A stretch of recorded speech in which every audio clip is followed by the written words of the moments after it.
Hi అండి, అందరు ఎలా ఉన్నారు? ఇవాళ నేను ఇంకో స్వీట్ ఐటమ్తో మీ ముందుకు వచ్చాను. అవేనండి యమ్మీ యమ్మీ జ్యూసీ జ్యూసీ రవ్వలడ్డ. ఇవంటే మా పిల్లలకి చాలా అంటే చాలా ఇష్టం.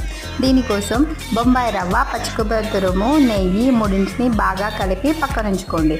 తర్వాత కడాయి తీసుకొని అందులో నెయ్యి వేసుకొని జీడిపప్పు వేసి బాగా ఎర్రగా వేగనివ్వాలి. జీడిపప్పు ఎర్రగా వేగిన తర్వాత అదే కడాయిలో కలిపి ఉంచుకున్న బొంబాయి రవ్వ, పచ్చి కొబ్బరి తురుముని వేసి అది కూడా ఎర్రగా వేగాలండి.